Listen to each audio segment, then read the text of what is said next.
Hi everyone, and welcome to the first micro lecture of this module. Before we can get into specific types of drugs, it is important to gain a general understanding of how drugs affect our bodies. These effects can start occurring almost instantaneously in some instances and can last for hours or days. Furthermore, we'll explore what happens when we're chemically dependent and withdrawal starts to kick in. There are a lot of medical issues to consider when we talk about these effects, so let's go ahead and get started. First of all, we know from our initial discussions of recreational drug use that sometimes drugs are used for purposes other than what they were initially intended for. For example, NyQuil is meant to be used as a cough medicine, but it also has the added benefit of helping you go to sleep so that you can rest up and get well faster. But remember that I can take NyQuil at any point. Even if I'm not sick, it will still help me fall asleep. This was happening so often that the manufacturers have now released a companion sleep aid called ZzzQuil that simply lacks the cough suppressant properties. So sometimes these unintended responses are not all that bad. It's never that harmful to have help falling asleep, unless you take some NyQuil and then go for a drive, for instance. But all of these medications have warning labels on them, so you are aware of the potential side effects. As we stated in our earlier lecture, side effects can be a lot worse than falling asleep, depending on the medicine that you're taking. Side effects are considered unintended responses to taking that drug. But when we're discussing these issues, always keep in mind what the ultimate goal is for the medication. The main distinction between intended responses and the side effects depends on the therapeutic objective. What are you taking it for, and what was it originally intended to do? Typically, as you move from licit to illicit drugs, you can see the risk of more physical side effects increase. Of course, some very strong licit drugs, prescription drugs, or even alcohol can cause these side effects as well. But more often, you associate things like nausea with illicit substance use. Admittedly, taking a lot of prescription meds on an empty stomach can also result in nausea as well. Many substances can cause changes in mental alertness. Alcohol and marijuana are depressants and cause mental reactions to decrease. Cocaine and methamphetamines are both stimulants, which cause your mental alertness to increase significantly. Withdrawal is a different story and is traditionally the earmark of dependence.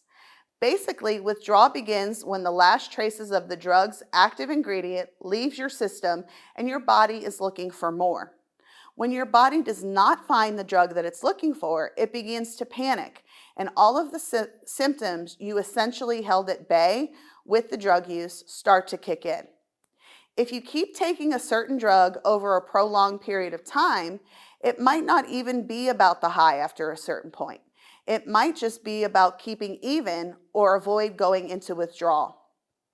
Withdrawal often manifests with nausea, vomiting, shaking, fever, severe sweating, pain, heart attack, seizures, or even behavioral issues, for example.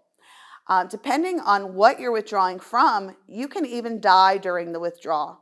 Drugs like heroin cannot be quit cold turkey, or you could die from the withdrawal. That means that someone has to oversee your withdrawal process to monitor your progress.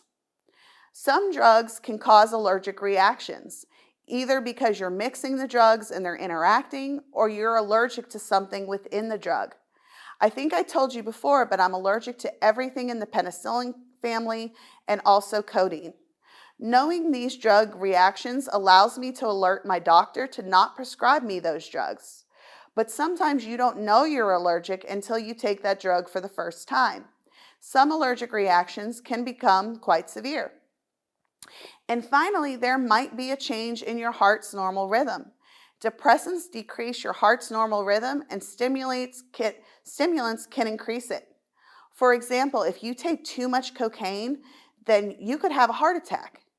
If you're living in a state where they allow for physician-assisted suicide, you're essentially going to take too much morphine, which will cause you to pass away.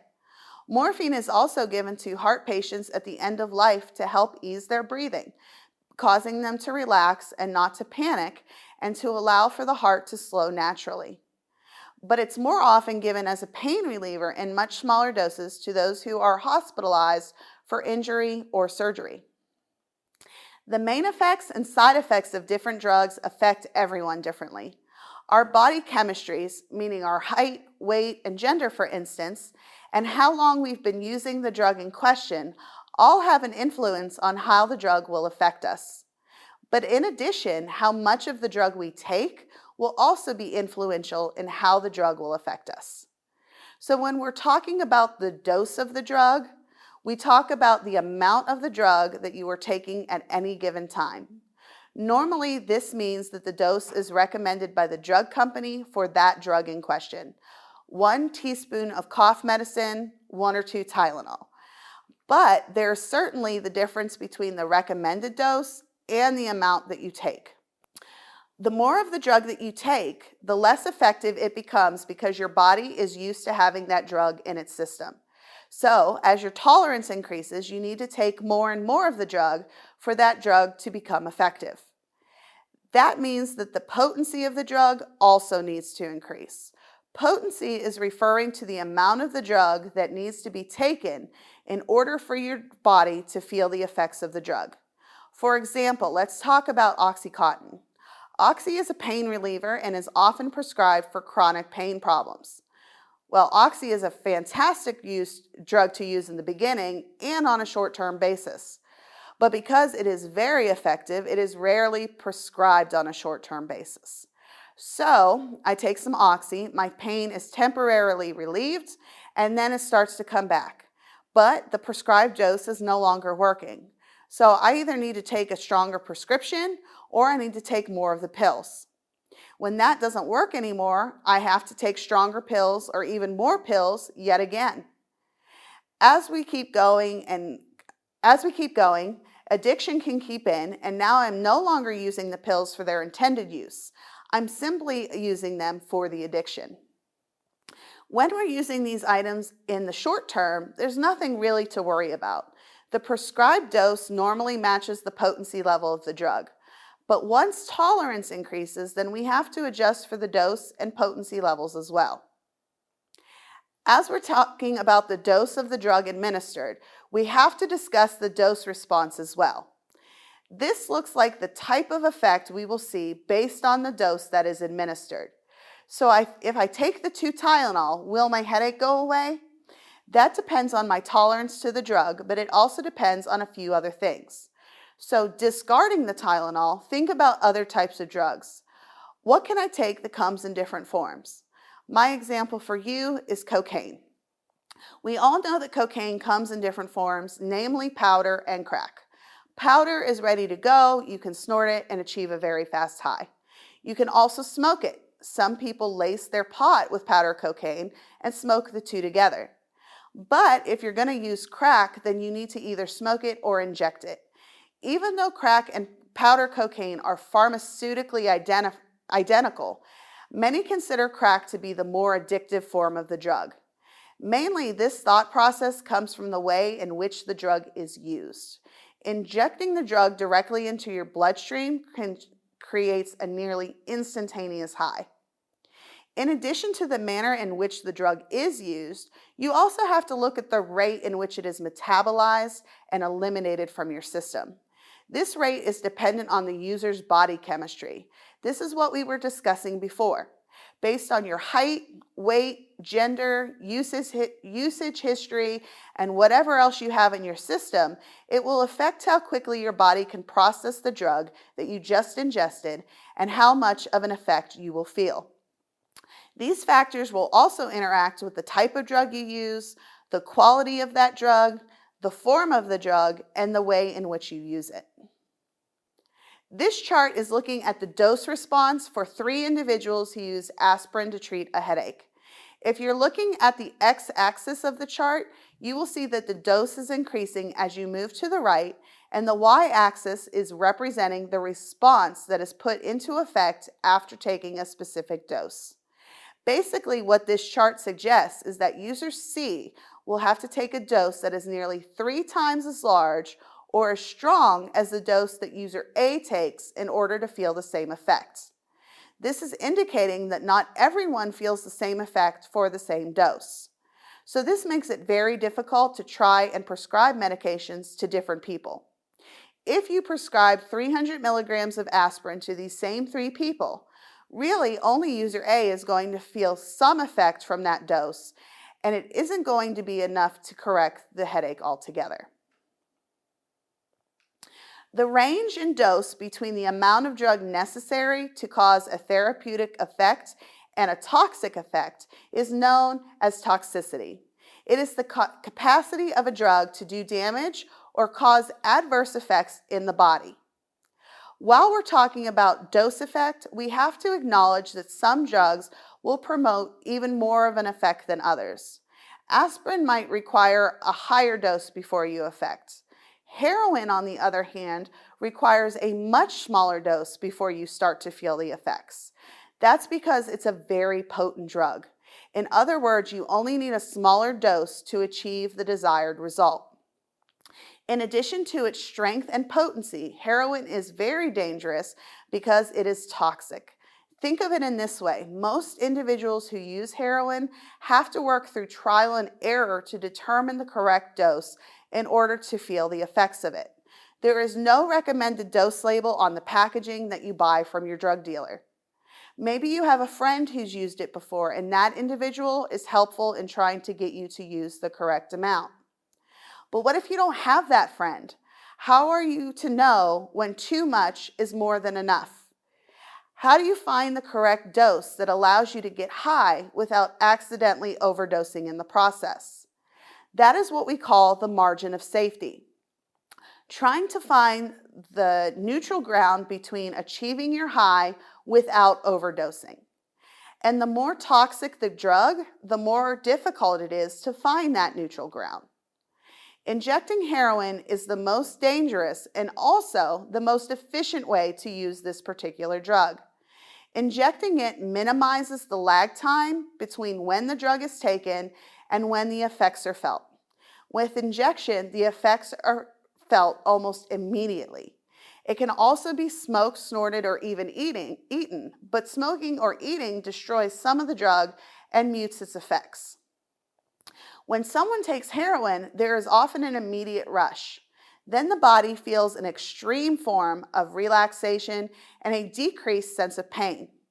What's happening inside the body is that the heroin is basically turning itself into morphine.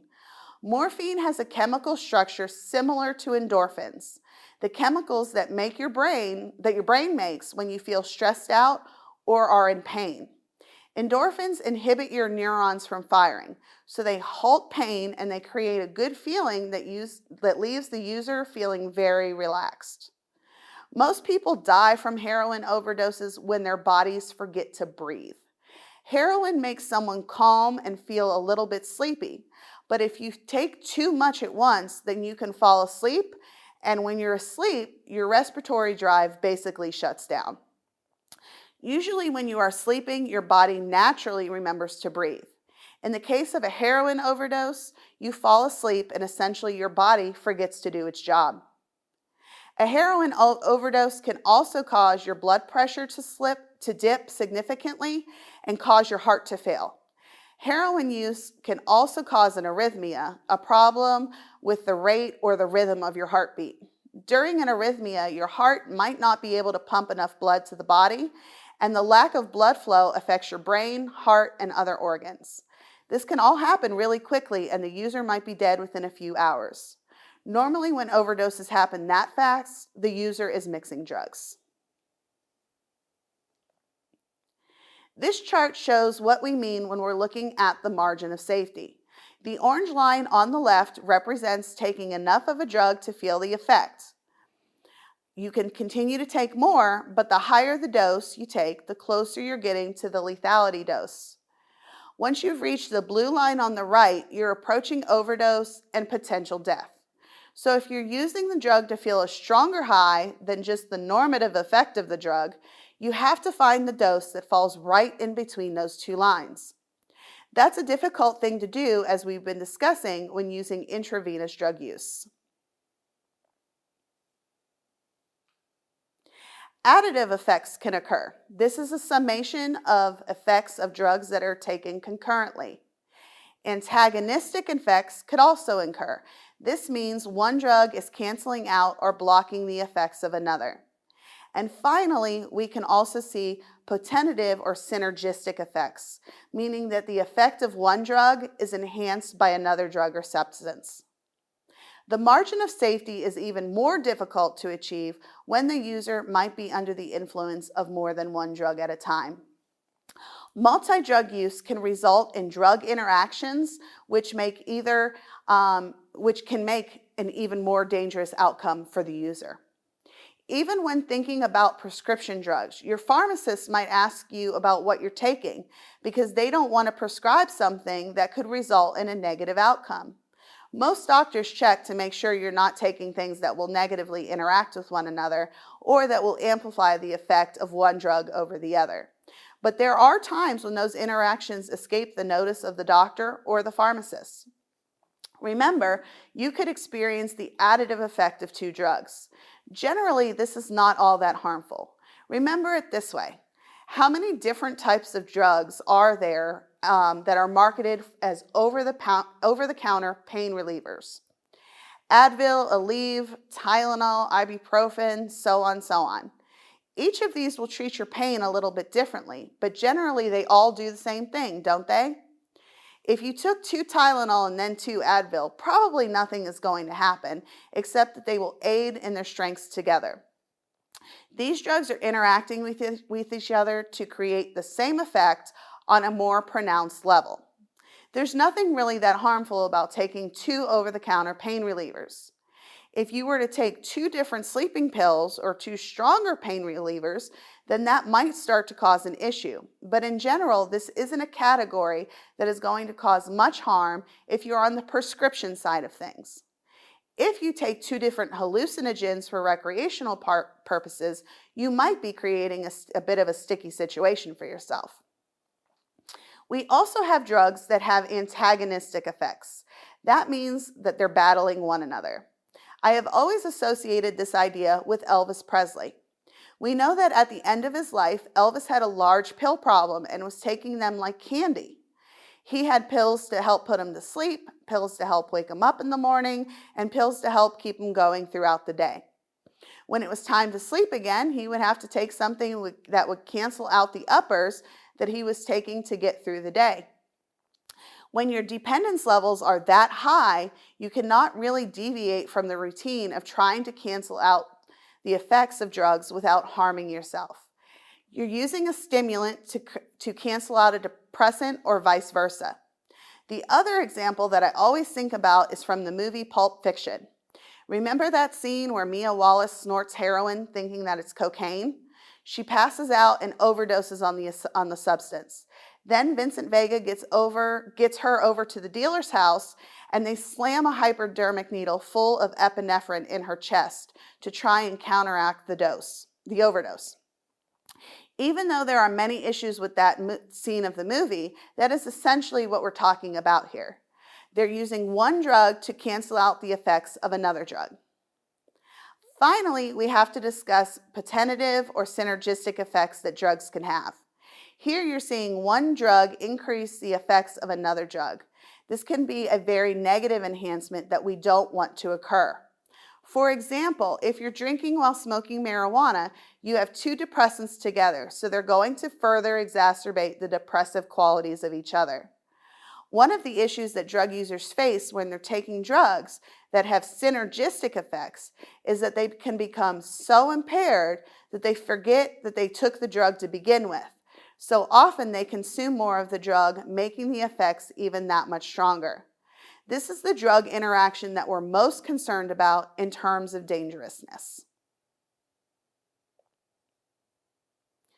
The way in which you ingest the drug will depend on how fast you feel the effects of that drug. Although drug users are very innovative in the ways in which they achieve their highs, typically there are only a few ways to administer drugs. Inject it, snort it, eat it, or smoke it. If you take something orally, whether through eating the substance or taking a pill, it will take much longer for you to feel the effects compared to the other methods of administration. Why? Because oral administration of a substance requires digestion. Your stomach lining essentially absorbs the active ingredient of the drug and passes them into your bloodstream. This can take a while, especially if there's other items in your stomach. If you've recently eaten a meal, the food present in your stomach will block or diminish the effects of the drug. Sometimes that's purposeful. If a medication is very strong, doctors may prescribe that the pills be taken with food or even a glass of milk to help coat the stomach. Other times, food helps to slow the effects of the drug. That's why you might get hungry when you're intoxicated or drunk, or why some people suggest you have a cup of coffee to help sober you up. They're trying to get something in your stomach to help counteract the alcohol. If you smoke the drug, it will take a very short amount of time for you to feel the effects. Smoking sends it directly to your lungs, which then send the active ingredients to your bloodstream as they are secreted through the lungs membranes. One of the biggest issues with smoking is the material that you are inhaling. Not only are you inhaling the drug itself, but a lot of drugs are mixed with other chemicals and materials that help allow them to be cooked down or bulked up so that they become cheaper. Take methamphetamine, for example. Low-quality meth and shake-and-bake meth requires that you use items like antifreeze and lighter fluid in the cooking of the actual meth. So now you're breathing in lighter fluid and antifreeze as you smoke the meth. You can also inject your drugs. This creates an almost instantaneous high because you're able to inject the drug directly into your bloodstream. There is no going through the stomachs, the lungs, or the skin. But there are large problems with injection that we don't necessarily see with other methods of taking drugs. First, we've already discussed the idea that overdosing is a lot easier because users don't know how much of the drug to inject. With higher frequency users, you run the risk of ruining your veins and running out of places to inject. You see track marks on a lot of addicts who are continuously looking for places to inject. They can cause their veins to collapse, and if medical intervention is necessary, doctors and nurses often have trouble finding good veins to use. Really desperate drug users will even start injecting between their fingers and toes, trying to find a usable vein or some area to inject their drug into. Furthermore, intravenous drug users do not always use a clean needle every time they shoot up. This can cause infection at a minimum or even severe diseases like HIV/AIDS if the users are sharing their needles. However, once the drug does enter your bloodstream, it doesn't take very long before you feel the effects. It's just a matter of getting it into the bloodstream in the first place. Once the drug is in your bloodstream, your body almost instantaneously starts to metabolize it. This process can take a while depending on the drug in question and your specific body chemistry. If the drug is the type that attaches to your fat and tissue, then it will be absorbed into your body and will stay around a lot longer than those that do not get absorbed into your tissues. We talked about before how long the drug can stay in your system and still be picked up in a drug test. That's what we're talking about here, the process of biotransformation. Biotransformation is the process of changing the chemical or pharmacological properties of a drug by metabolism. Your liver is the main organ that aids in metabolizing drugs in the body, and your kidneys are the most important organs for drug elimination. Certain drugs can take a few days for the active ingredients to be completely metabolized out of your system. So we've talked about the different ways in which I can use the drug and how fast I will start to feel the effects of that drug. But how much is enough? The threshold dose is referring to the amount of the drug that is needed to feel any effects. This is not the same thing as the dose response curve. Remember we were talking about how much aspirin I would need to take in order to feel complete relief from my headache. The threshold dose is referring to the amount of aspirin I would need to take to experience any effect whatsoever. I might not even be aware that the effect is taking place, but a chemical change is taking place with this dose. In addition, as you continue to take the drug and use it at a higher frequency, there may come a time when the drug no longer works. The dose for your pain medication is too low and you have stopped feeling any relief from it. This is called the plateau effect. You have hit a wall and this drug is no longer working for you. There is no effect taking place because your body has become so used to having this drug at this dose all this time. So what are your options now? You either need to move on to a stronger form of the medication, meaning you move from 1 milligram to the 2 milligram version of the medication before you start to feel anything.